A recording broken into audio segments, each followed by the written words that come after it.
What happens when a young woman's dream of becoming a doctor collides with the weight of family honor?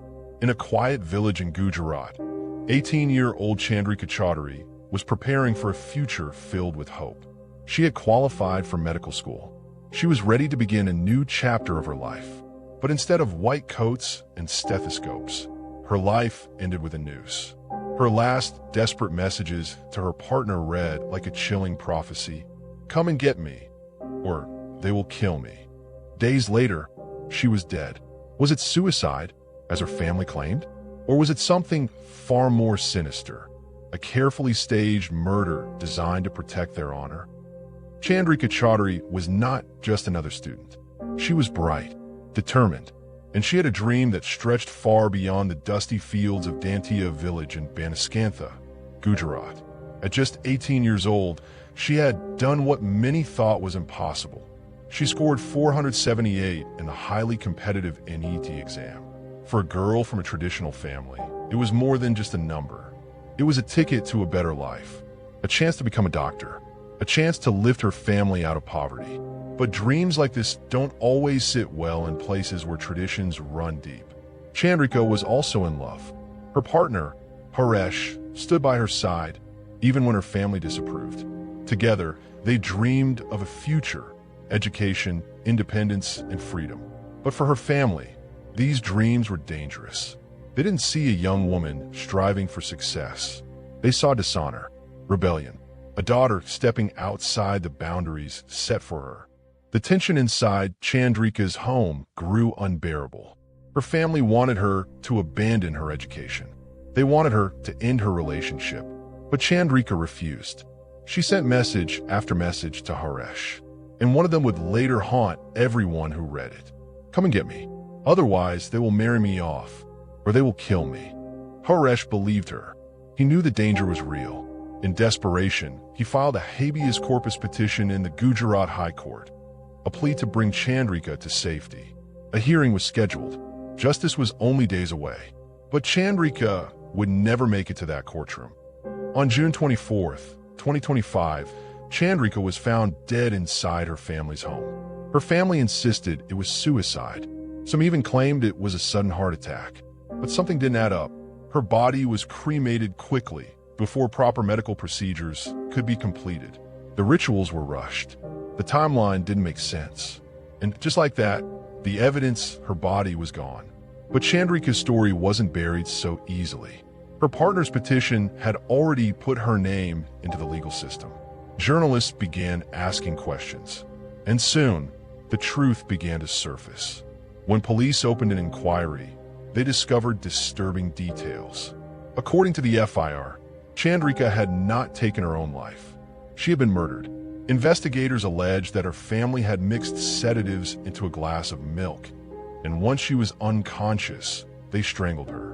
A dupatta, the long scarf worn with her clothing, was used to make the death look like suicide. It was a calculated plan, a staged scene, an attempt to fool the world. But Haresh's petition and Chandrika's own messages had already painted a different picture. Police began to call it what it was, an honor killing. Her crime? Wanting to study, wanting to choose her own partner. As the investigation deepened, names were added to the case. Chandrika's father, her uncle, other relatives. At least one uncle was arrested. But her father, named as a prime accused, vanished. He was declared absconding. Police teams were dispatched across Gujarat, hunting for him. The family that should have protected her now stood accused of orchestrating her death. The case sparked outrage across India. How could an ambitious young woman, on the brink of becoming a doctor, be silenced so brutally? Activists called it a tragic reminder of India's ongoing battle with honor killings, a practice where family reputation is placed above human life. Journalists highlighted the irregularities. Why was the cremation rushed? Was vital forensic evidence lost forever? And the questions piled up. Would justice be served if the main accused remained on the run? Would Chandrika's dreams be remembered, or would her story be reduced to another statistic in India's long list of honor killings? Chandrika Chaudhary wanted to save lives. She wanted to wear the white coat, to treat patients, to prove that a girl from a small village could change the world. But instead, her own life was taken away. She never got to sit in a medical college classroom. She never got to live the life she dreamed of. Her voice was silenced, but her messages, her warnings to Haresh, still echo. Come and get me, or they will kill me. And so we are left with haunting questions. How many more Chandrikas must be lost before society changes?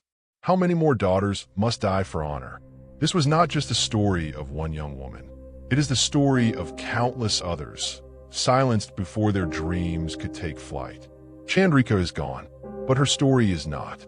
And perhaps that story is what will ensure that her death was not in vain. Legal progress updates. Every crime leaves behind two trails, one written in blood and another written in law. In the case of Chandrika Chaudhary, the bright 18-year-old from Gujarat whose life ended just days before her high court hearing, that second trail is just as chilling as the first. Tonight, we're not just telling her story. We're following the paper trail, the petitions, the hearings, the missing records. Because in India, the courtroom is where truth either survives or gets buried. Chandrika was no ordinary teenager. She was a fighter, a girl who scored 478 in NET, dreaming of a medical career, pushing back against a family that reportedly wanted something else for her. But love and ambition collided with tradition. When she disappeared, her partner Haresh did what few young men in rural Gujarat dare to do. He went to the Gujarat High Court, filing a habeas corpus petition, a demand that the state produce Chandrika an account for her safety. The petition was listed. The date was set, late June 2025. Two judges of the Gujarat High Court were ready to hear whether Chandrika had been unlawfully confined by her own family. For Haresh, this was a chance to rescue her. For Chandrika, it could have been a lifeline. But 2 days before the scheduled hearing, Chandrika was dead. Officially, a case of sudden illness, reported at home in Dantia village. Unofficially, a young woman silenced before the law could speak for her. So we turn to the records. India's high courts maintain daily cause lists, public schedules of cases, searchable by petitioner and respondent. If you type in Haresh or Chandrika in the Gujarat High Court e-courts portal for June 2025, the system prompts you, enter year, enter party name. You fill it in, and then comes the barrier every legal journalist knows too well, a CAPTCHA blocking automated retrieval. Without a physical visit or manual input, the listing disappears into the void of bureaucracy. And here's the kicker. Despite multiple national newspapers confirming that the petition was real, despite judges being told of Chandrika's sudden death, no scanned order, no downloadable PDF, no archive cause list entry is publicly visible on the High Court's website. It's as if her case flickered in the legal record, then vanished. The Indian Express reported, an 18-year-old Banaskantha girl, who was to be produced before the Gujarat High Court on a habeas corpus petition filed by her partner, was found dead 2 days before the hearing. The Times of India wrote, Chandrika died on June 25th. The habeas corpus plea was scheduled for June 27th. The petition was disposed of after the death certificate was shown in court. Case closed, technically, but morally, wide open. From that point, the legal trail shifted. The superintendent of police in Banaskantha ordered a DSP-level inquiry. By early August, an FIR was registered, naming Chandrika's father, her uncle, and later, additional relatives. Arrests followed.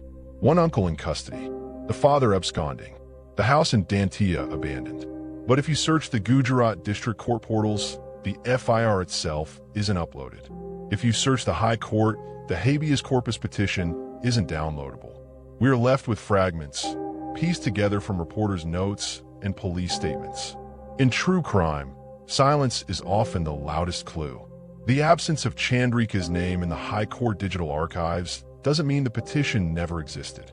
On the contrary, it tells us something about how fragile public access to justice can be.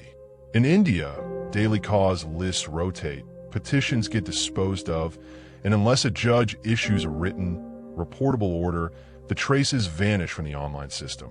It's a loophole where stories like Chandrika's can almost be erased. The same applies to the FIR and charge sheet. Reporters cite police sources saying sedatives were mixed into Chandrika's milk, that she was strangled with a dupatta, that the death was staged as a suicide. But the autopsy report? Not uploaded. The charge sheet? Not public. The court hearings? Not in the cause list archive yet. For the family, that absence is power. For Haresh, it's agony. And for us, it's a reminder. Without transparency, justice is just a rumor. So, where does the case stand now? According to press reports, the Gujarat police have arrested one uncle, named others, and are actively searching for the father. Teams are deployed. Warrants are open. The High Court may yet intervene again if bail petitions arise or if the investigation hits a wall. But for now, the trail runs cold, at least in the digital record, which means Chandrika's story isn't finished. It's paused, waiting for the courtroom to catch up with the crime scene. When we searched the Gujarat High Court for Chandrika's name, we found nothing. But sometimes, nothing is the most damning evidence of all. It tells us that justice in India is often a closed room, guarded by captchas and clerks, accessible only to those who can afford persistence. For Chandrika, time ran out. For her family, the law may yet catch up. And for us, we keep watching because until a court speaks in open record, the silence belongs to the accused. This was the story of Chandrika Chaudhary and the legal trail she left behind. If you want us to keep following this case, from charge sheet to courtroom, subscribe now. Because justice is a journey, and this journey has only just begun.